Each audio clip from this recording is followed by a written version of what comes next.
Before going over what's changed, here's what's similar between the Astro A50 Gen 4 and the Astro A50 X. Both of these are wireless headsets and they have their audio routed to them through the base station. Both of these headsets work on PC, but the way that they connect to Xbox and PlayStation is different, so I'll talk about that in the differences section.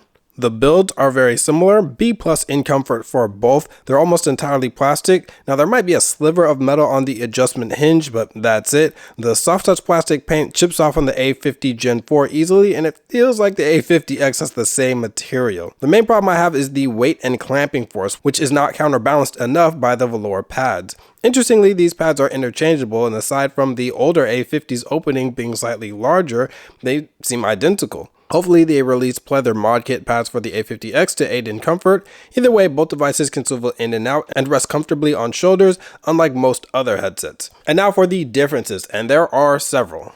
So first is the overall connectivity and compatibility. The A50 Gen 4 has two different versions. There's a PlayStation version and an Xbox version. This is the PlayStation version. Both versions work on PC, but this specifically works on PS4 and PS5.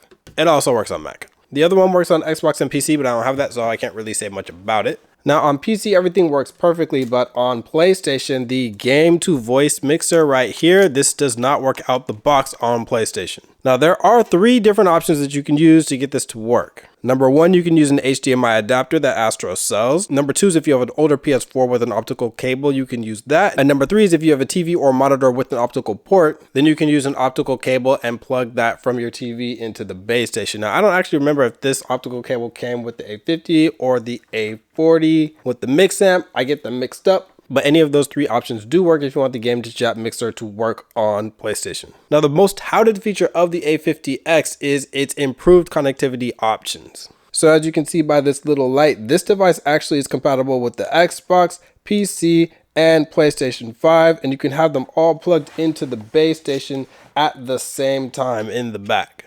Also, the game to voice mixer works flawlessly on all three platforms. Now you do have to set it up very specifically on PS5. Home, settings, sound, mic input should be A50X. Audio output should be to the A50X headset. Scroll down and make sure only chat audio is set to output to the headset. So you'll still hear both the game and party chat, and you can control the mix of them with the headset. Additionally, this headset has Bluetooth. Now, unfortunately, it's handled by the base station. The headset itself doesn't actually have Bluetooth. When you press this Bluetooth button, when you hold it in, it'll activate it, but it'll be routed from the base station. Basically, the base station connects to like your phone or whatever, and then it sends the audio to the headset. And it works with your mic also. And you do get simultaneous Bluetooth audio with the Lightspeed connection, which is basically just if you're on Xbox, PlayStation, or PC, you'll get that sound in addition to Bluetooth at the same time.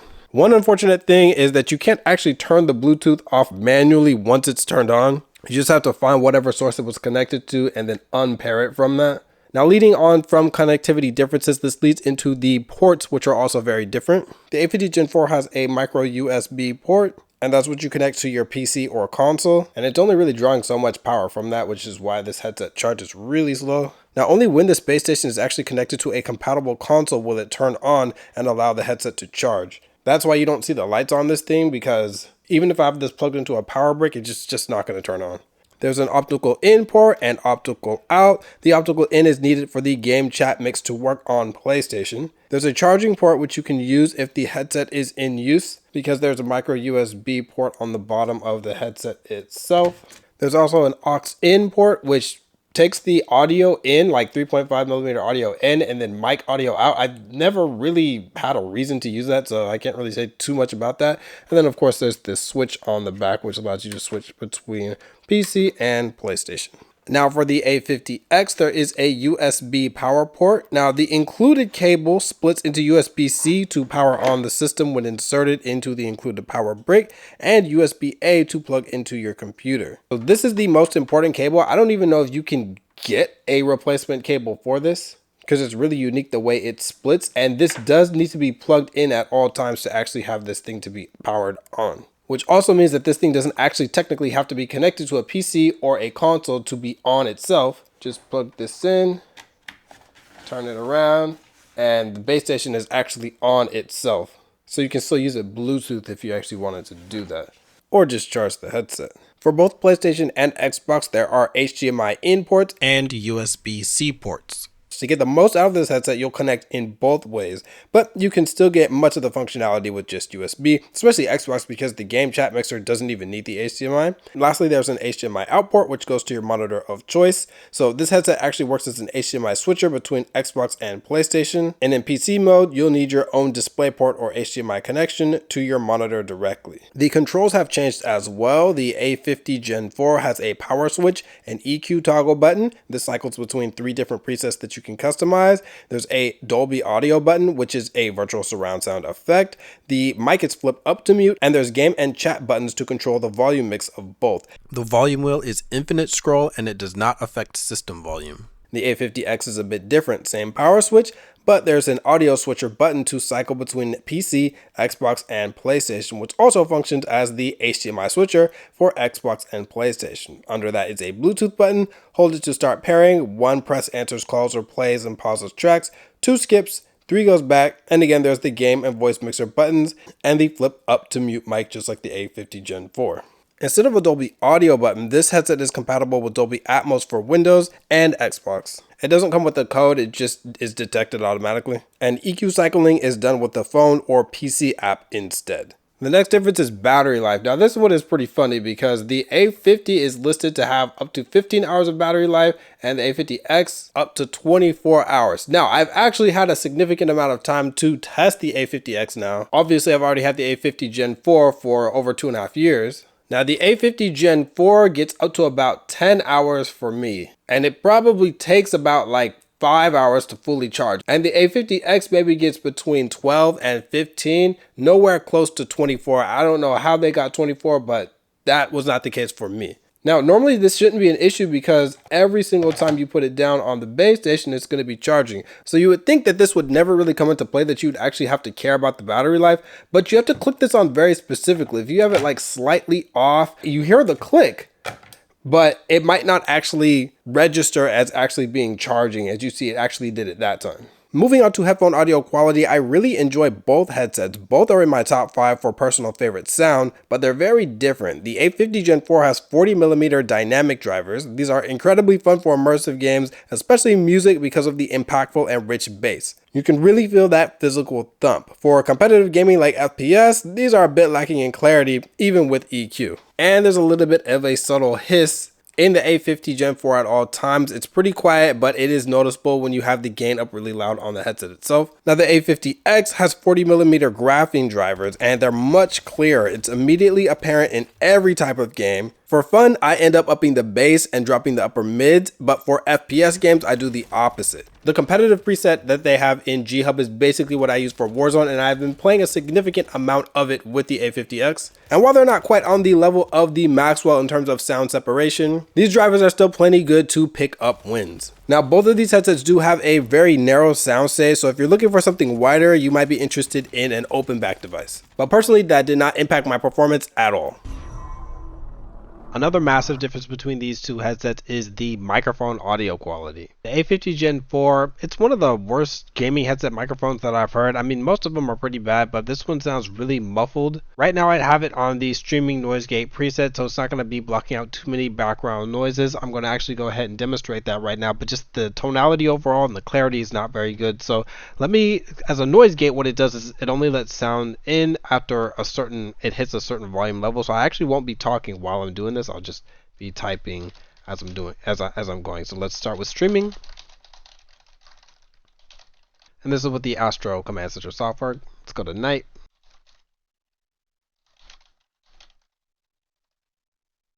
Home. And tournament, which should cut out the maximum amount of background noise. Overall, I really don't like these because they cut out your voice, so I keep it to streaming. There are different programs. If you're going to be on PC, you can use like, even just in OBS, you can cut out your voice in there, or not cut out your voice, filter your voice in there. You can use a lot of different programs and software. This is more of a thing that if you really need to do it if you're on console. But honestly, this rejects background noise to the point where I don't think it's actually necessary. The Astro A50 X is actually one of the best gaming headset mics I've ever heard. I hesitated to put it actually at number 1. The tonality is amazing. Background noise rejection is really good. I'm going to demonstrate that. It's not perfect though. The main issue I have is it's just too quiet when you're speaking normally. But if you are gaming and you do have this angled in properly, because you can stretch this out just like you can with the A50, but this holds its shape a little bit better. If you're going to be talking pretty loudly, I think this does a good job because it keeps you down a little bit. Also do find it makes you sound a little bit nasally, just kind of like with this upper mid range, this like 1 kilohertz, 5 kilohertz range. So I made my own preset down here. Basically, I decreased the upper mid range and the treble a little bit, so it sounds a little bit full, a little bit more full, a little bit more natural. There's also different other settings that you can put in competition, or actually make it sound the opposite, broadcast, give a little bit deeper voice, but also a little bit boost in treble. I'm not even sure why you'd want to do that specifically. And this is with the different noise gates. You have the same type of options that you have in the Astro Command Center. So I'll just be speaking. Well, let me stop speaking actually. Noise gate off. Go ahead and go over to night. And yeah, I don't really use these. But if you don't want your microphone to be picking up noise at all, like a little icon showing that you're speaking, like sometimes Call of Duty has that or Discord has that, then it can be really useful. So just if you do need those, once you get over the tournament, it's going to really cut out your voice if you're not speaking really loudly. But the pulse rejection on this microphone is amazing. Really, the only problem I had is when I was speaking with somebody else, there was a buzzing noise, and I've had that 2 or 3 times happening. I had to turn off the headset and unplug it actually and plug it back in to get that to stop. But when that's not an issue, this headset microphone sounds really, really good. Easily top 3, maybe top 1, not sure, but the HyperX Cloud 3, Corsair HS80, and Razer Black Shark V2 Pro, this competes with all of those. Another difference between these headsets is the software that they come with. This is the Astro Command Center. This is with the A50 Gen 4. Equalizer presets. These are some of the ones that I've been using, honestly, for a couple years at this point. And then there's other ones that you can add and change as well. Let me go ahead and get rid of these because I don't have these saved in here because this was from my old computer.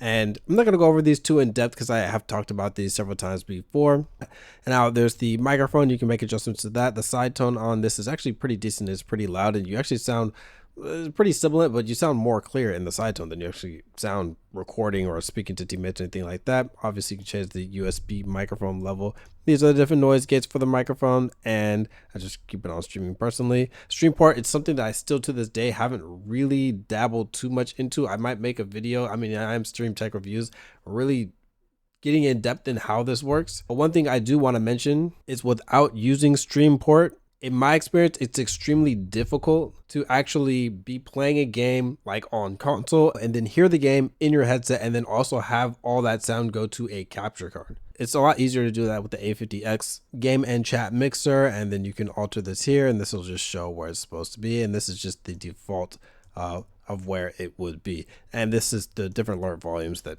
like the little beeps and stuff that are in your ear. So it's not very complicated software, not very complex, but it does what it needs to do. And then you can save all the settings to the device itself so that you can use it on PC, you can use it on PlayStation 4. Honestly, don't know much about how Xbox works, but the settings do save to the base station itself so that you could use the same exact settings wherever you're at.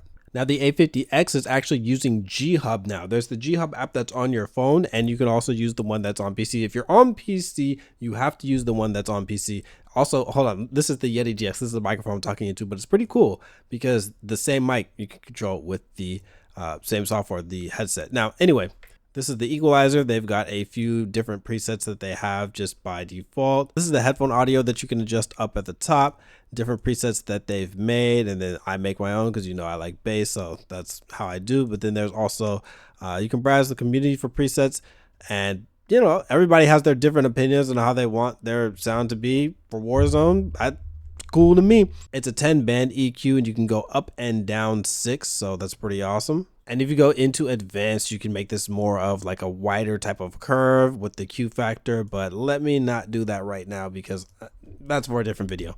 Anyway, the microphone also, you have the presets that you can have here, and then this is the one that I made. So just keeping everything by default for right now. Now this is for the stream port, just to route out your sound, and it's something that I'm gonna have to talk about in a different video specifically. What the A50 X exclusively has is this phone app. Now, the interesting thing about this is this actually doesn't work when you're on PC mode. So you're going to have to change this over. only on Xbox and PlayStation, and then it actually lets you adjust it. I think that's kind of stupid, but you drag up, you can pretty much control the same settings that you could before. It does make this go landscape whenever you're changing the EQ, which is pretty annoying. Specific settings for the headset itself, if you go to the settings button, then you get to do things like, update the firmware, change how long it goes to sleep mode, and a bunch of settings like that. And now for my verdict. The Astro A50 X is a huge improvement over the A50 Gen 4. It does not have as much power in the bass, but with EQ, it can get kind of close, and it still has a lot more bass than most gaming headsets on the market. Comfortability is pretty much the same, battery life is improved, being able to switch between the different consoles, PlayStation, Xbox, and PC. Now the main issue I have with recommending both of these headsets is that they're just incredibly overpriced. $300 launch for the A50 Gen 4 and $380 launch for the A50 X. And with that price, you're really paying for the brand and the features. So long story short, I would not buy either of these headsets for their performance. I would get them for their features. And if you're going to choose between one of these two, then I would definitely get the A50 X.